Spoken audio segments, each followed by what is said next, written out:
귀신은 있습니까? 가끔 받는 질문입니다. 오늘은 귀신 얘기를 좀 하려고 합니다. 귀신 하면 저는 제 친구 목사의 이야기가 생각이 납니다. 그 친구가 고등학교 때 그 친구의 어머니는 기도원에 열심히 다니며 기도를 열심히 하는 분이었습니다. 함께 기도하는 분들 중에는 여러 가지 은사를 받은 분들이 많았다 그래요. 그 중에서 치유의 은사를 받으신 분이 있었어요. 그런데 이 제 친구가 그 어릴 때부터 비염이 심했습니다. 그래서 마침 그 치유 은사 가진 분이 기도해 주시겠다고 그 집에 오신 거예요. 그리고 제 친구에게 내가 기도해 줄 테니 좀 누우라고 그렇게 이야기했습니다. 친구가 이제 눕자 화장지를 그 눈에 두 눈에 이렇게 하나씩 올려놓는 거예요. 그리고는 갑자기 두 손가락으로 눈으로 확 쑤시는 거예요. 이렇게 확 쑤셔버리는 것입니다. 그러면서 지금 떠오르는 숫자를 말하라! 이러는 거예요. 너무 당황스럽고 눈은 뽑히듯이 아파서 갑자기 그때 떠오르는 숫자가 두 개였대요. 그래서 막 이랬답니다. 그러니까 이 치유은사 가지신 분이 비염 귀신이 2마리가 있다는 거예요. 그래서 그 비염 귀신 둘에게 명합니다. 내가 명하노니 빨리 나오라! 이러는 거예요. 그러면서 막 호통치면서 계속 눈을 찌르니까 너무 눈이 아파서 발버둥을 치잖아요. 그러니까 저 보라고 귀신이 지금 안 나오려고 발악을 한다고 같이 온 그 기도 멤버들에게 막 사지를 붙들라 그러는 거예요. 그러면서 계속 귀신아 나와라! 떠나갈지어다! 자꾸 이러고 하도 눈을 찔러서 이 친구가 나가겠습니다! 그랬대요. 그러니까 그때 그제서야 안수기도가 끝나고 이제 해방됐다고 이제 그렇게 선언하고 그랬답니다. 그 친구의 비염이 나았을까요?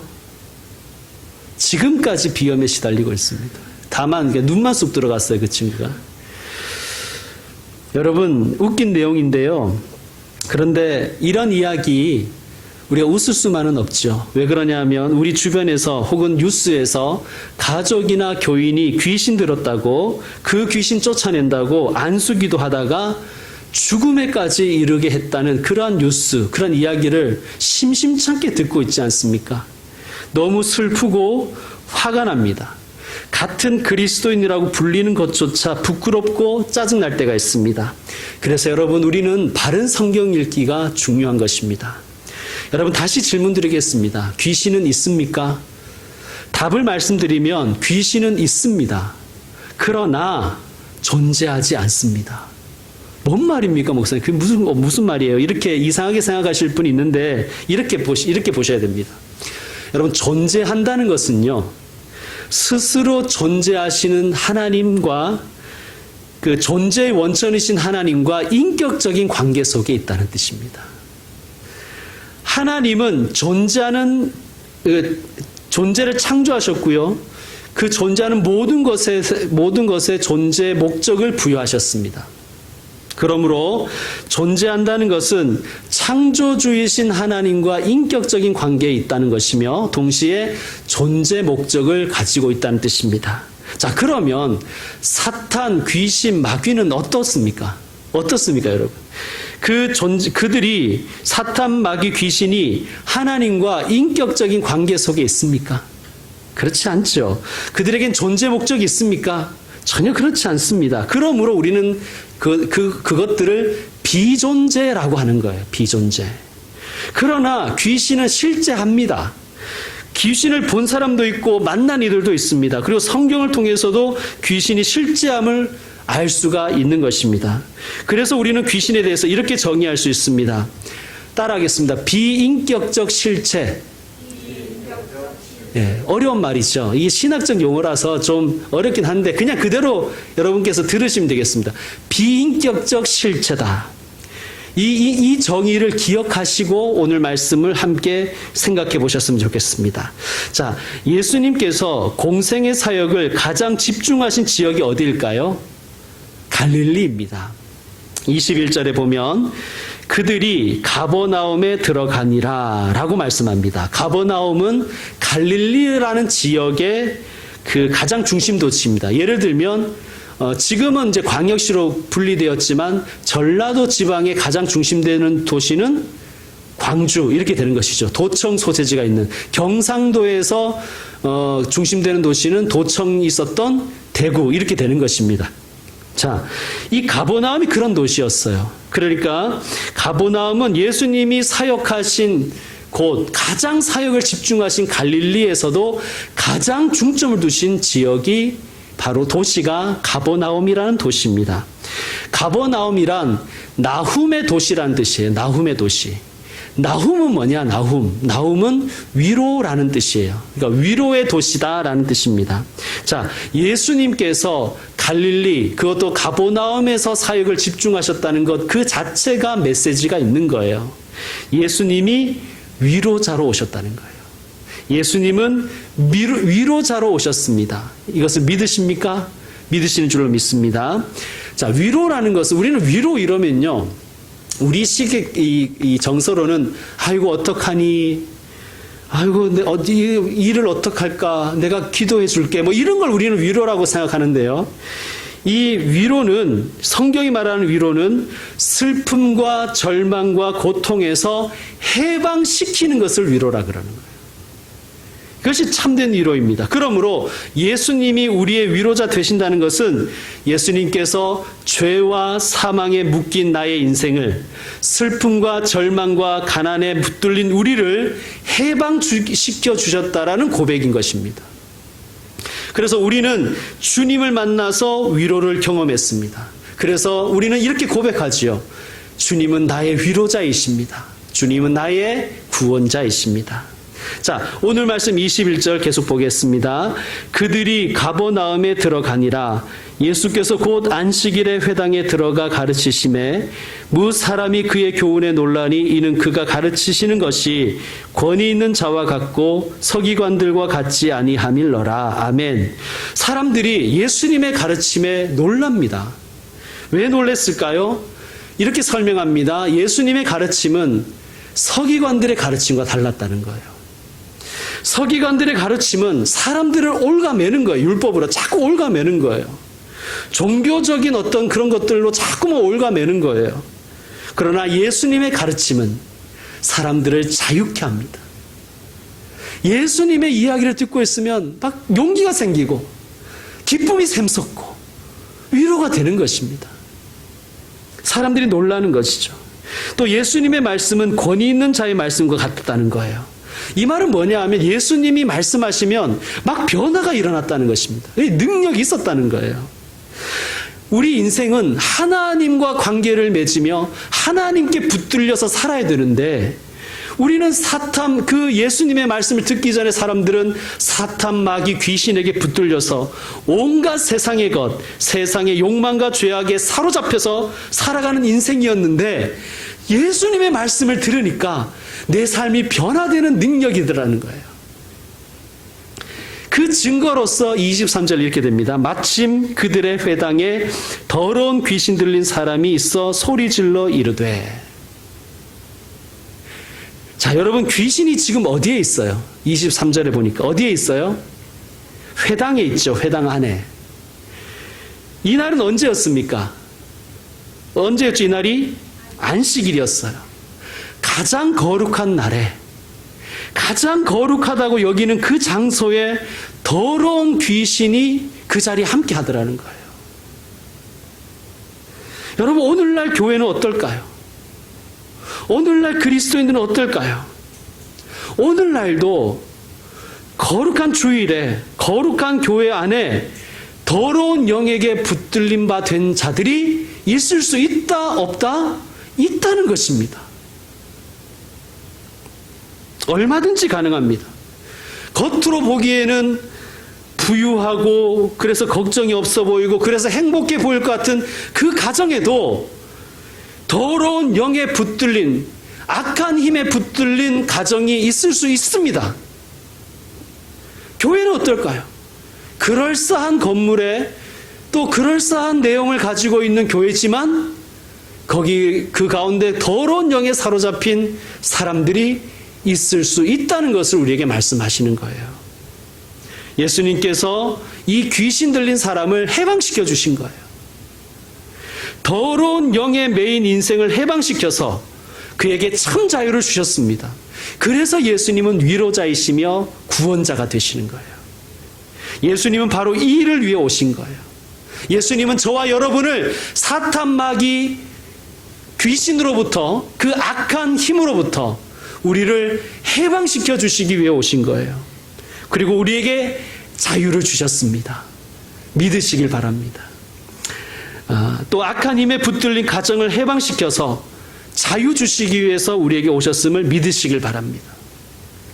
하나님께 붙들려 살아야 참된 인생의 행복이 있는데 더러운 영, 악한 힘에 사로잡힌 사람들, 그런 가정과 세상을 위로하시는 것, 그것이 예수님의 일이었으며 우리에게 부탁하신 주님의 사명인 줄로 믿습니다. 자, 예수님께서 이 구원의 길, 이 해방자의 길, 위로자의 길을 제자들에게 처음으로 설명하셨던 시간이 있었어요. 그때 베드로가 예수님을 말렸습니다.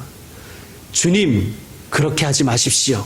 이 일이 절대 주님께 일어나지 않게 하겠습니다. 그랬더니 예수님께서 베드로에게 이렇게 말씀하셨어요. 베드로야, 이러지 않고 사탄아, 이러신 거예요. 사탄아, 내 뒤로 물러가라. 나를 가로막지 말아라. 그러니까 베드로조차도 주님의 위로자 되심을 막는 위치에 있으면 그도 사탄에게 붙들린 바 될 수 있다는 거예요. 여러분, 그러므로 주님의 일을 못하게 하는 것, 주님의 길을 가로막는 것은 모두 사탄 마귀 귀신의 부추김입니다. 그런 사람들이 정말 귀신 들린 사람들입니다. 사탄 마귀 귀신은 한 사람을 넘어서 한 공동체를 혹은 한 시대를, 한 나라를 사로잡기도 합니다. 저는 신문을 읽든지 인터넷 뉴스를 읽을 때 일단 제목만 다 봅니다. 이제 아침에 신문을 받으면 이제 제목만 쭉 다 읽어요. 그리고 나중에 그 제목 중에서 표시해 놓은 것만 제가 이제 기사를 읽는데, 얼마 전에 인터넷에 이런 뉴스가 떴었습니다. 단독이라는 타이틀이 붙었고요. 이런 제목이었어요. 현대차 팰리세이드 코나 생산 중단 위기. 이게 이제 제목이었어요. 그래서 그냥 그러려나 생각했죠. 코로나 때문에 부품 수급이 잘 안 되나 보다. 아니면 파업이 일어났나 보다. 이렇게만 생각을 하고 일단 넘어갔는데 나중에 읽었어요. 나중에 읽었는데 저는 그 내용을 보고 너무 슬펐습니다. 내용은 이거예요. 내용 요약하면 지난 6월 11일 밤에 현대차 1차 협력업체인 울산 덕양산업 사내하청업체 소속 50대 노동자가 갑자기 내려온 금형에 끼어 숨졌다는 거예요. 그래서 내용은 그렇습니다. 그래서 현대자동차의 인기 모델인 대형 SUV 팰리세이드와 소형 SUV 코나 생산 차질이 불가피하다. 여러분, 사람이 죽었는데 이게 기계가 오작동한 것은 아닌지, 안전장치는 있었는지, 만약에 있었다면 제대로 작동하지 않은 이유가 무엇인지에 대해서 밝히는 그런 기사는 없어요. 다른 기사들도 제가 찾아봤는데 다 퍼나르게 해가지고 똑같습니다. 다 생산 차질만 걱정하는 거예요. 여러분, 이런 것이 귀신에게 붙들린 세상이 아닐까요? 그러니까 생명보다 그냥 경제적 손실이 더 중요한 거예요. 돈이 더 중요한 것이죠. 아동학대는 어떻습니까? 우리 사회의 이 아동학대, 이 심각하지 않습니까? 그런 뉴스들이 보도된 게 그 정도인 거예요. 인종차별은 어떻습니까? 성범죄는 어떻습니까? 여러분, 귀신 들린 사람, 귀신 들린 시대와 세상을 해방시키는 위로자로 교회는 부름받은 거예요. 오늘 본문에 보면 귀신 들린 자가 예수님에게 이렇게 말합니다. 나사렛 예수여, 우리가 당신과 무슨 상관이 있나이까? 우리를 멸하러 왔나이까? 나는 당신이 누구인 줄 아노니 하나님의 거룩한 자니이다 라고 말합니다. 기가 막히죠, 여러분. 귀신같이 한다는 말이 여기서 적용되는 거예요. 귀신같이 하는 거예요, 귀신같이. 나사렛 예수여, 우리가 당신과 무슨 상관이 있나이까? 아무 상관이 없다는 거죠. 아무 관계가 없다는 거예요. 이게 뭐예요? 당신과 우리는 인격적인 관계가 없지 않습니까? 그러니까 귀신은 비인격적인 실체라고 드린 말씀과 동일한 말씀이에요. 여러분, 그러면서 이 귀신이 이럽니다. 우리를 멸하러 왔나이까? 그러니까 예수님이 오신 목적을 마귀는 알고 있어요. 예수님이 오신 목적이 뭐냐 하면 마귀의 일을 멸망시키기 위해 오신 거예요.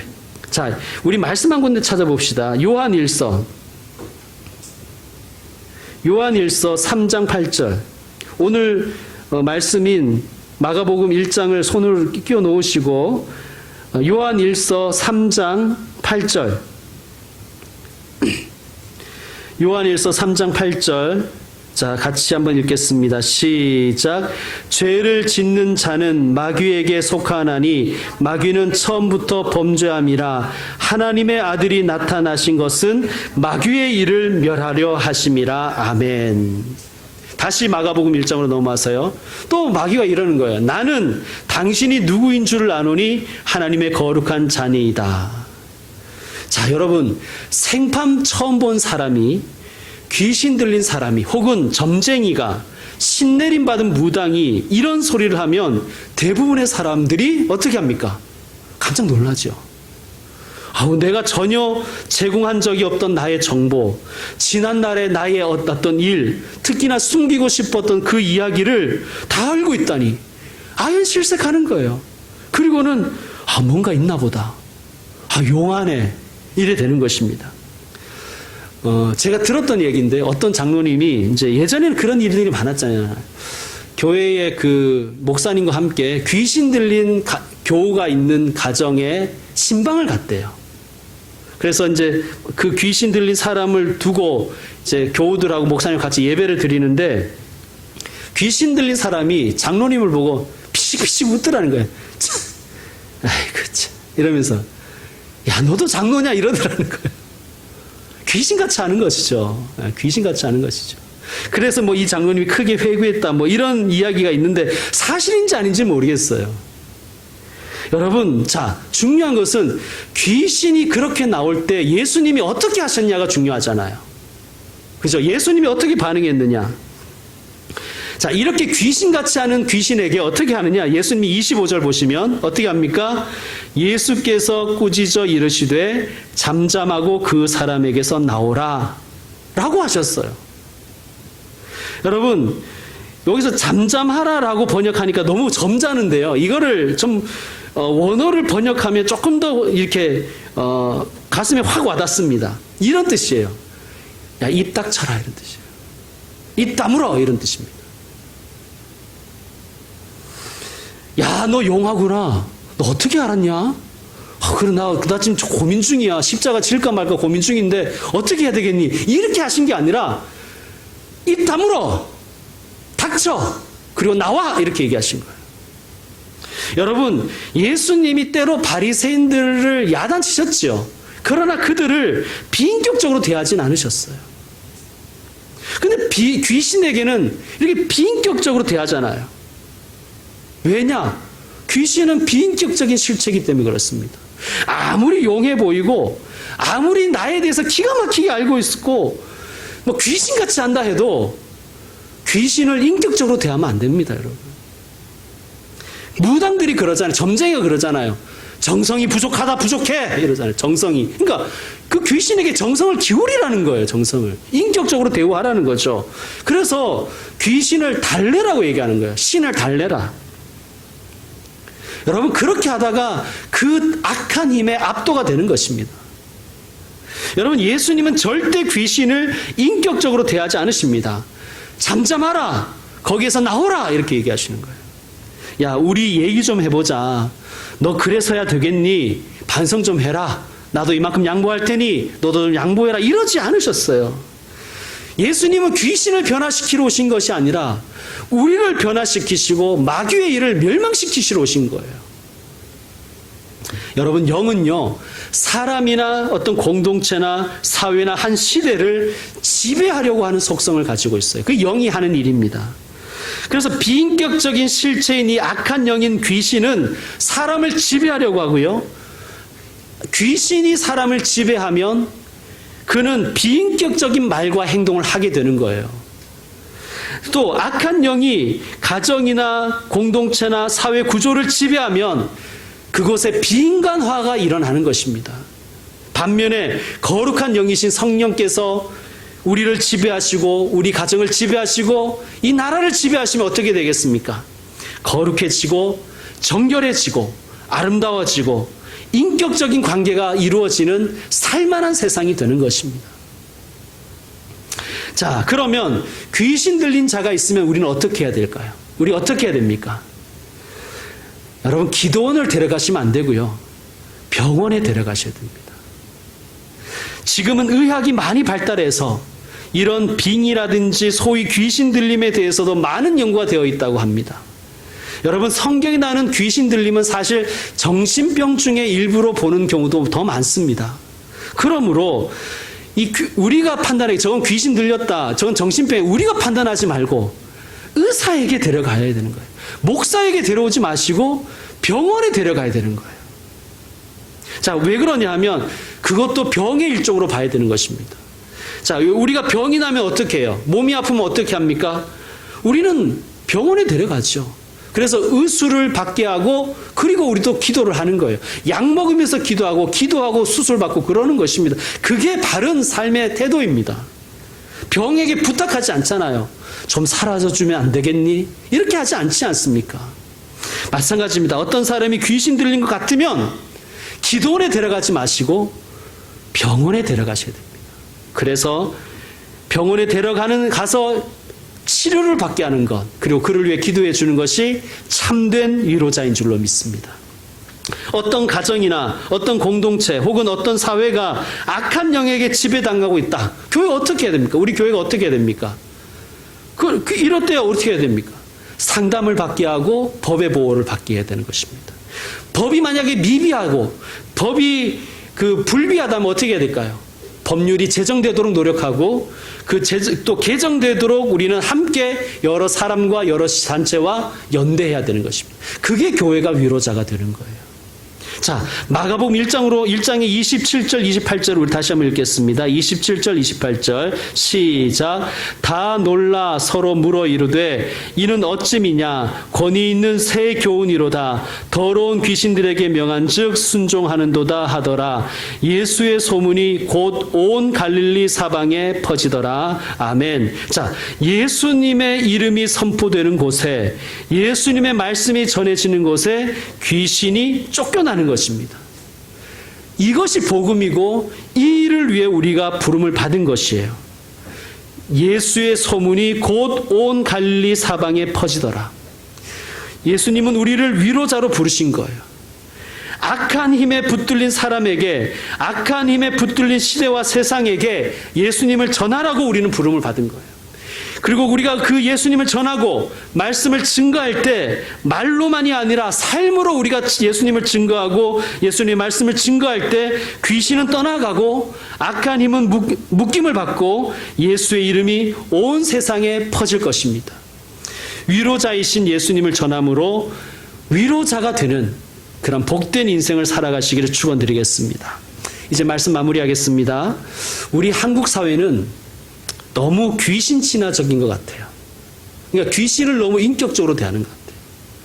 그런 드라마나 영화도 너무 많아요.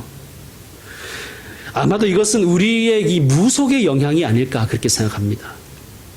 특별히 다음 세대들이 이런 것에 너무 많이 노출될까 봐 참 걱정입니다. 제가 한 번은 아이들이 많이 읽는다는 그런 인터넷 사이트의 기사를 본 적이 있어요. 기사가 아니라 어떤 내용을 본 적이 있어요. 이런 거예요. 장래의 배우자를 알려면, 왜 애들이 그렇게 장래의 배우자가 궁금한가 봐요. 장래의 배우자의 얼굴을 알려면 어떻게 해야 되냐, 이 방법이 나와 있는 거예요. 흰 옷을 입고 밤 12시에 화장실에서 칼을 물어야 되는 거예요. 칼을 물고 거울을 보면 귀신이 너의 장래를 알려줄 거야. 너의 장래의 배우자의 얼굴을 보여줄 거라는 거예요. 별 거지 같은 소리를 다 하는 거예요. 또 그것을 또 막 따라하는 아이들이 있나 봐요. 여러분, 악은 모양이라도 버리라고 하셨잖아요. 우리 아이들이 미래를 보려고 하지 말고 말씀을 보고 말씀대로 살아갈 수 있도록 하는 것이 우리의 책임인 줄로 믿습니다. 그래서 오직 하나님을 나의 왕으로 모시고 왕이신 하나님께 경배하며 예수님 사랑하며 살게 하는 것, 그것이 참된 위로자의 길을 걷게 하는 것이 아닐까요? 그럴 때 우리 성령님께서 우리와 함께 하셔서 성령의 능력으로 귀신이 쫓겨나갈 줄로 믿습니다. 예수님의 말씀을 하나 읽어드리고 말씀을 마무리하겠습니다. 그러나 내가 하나님의 성령을 힘입어 귀신을 쫓아내는 것이면 하나님의 나라가 이미 너희에게 임하였느니라. 아멘. 기도하겠습니다.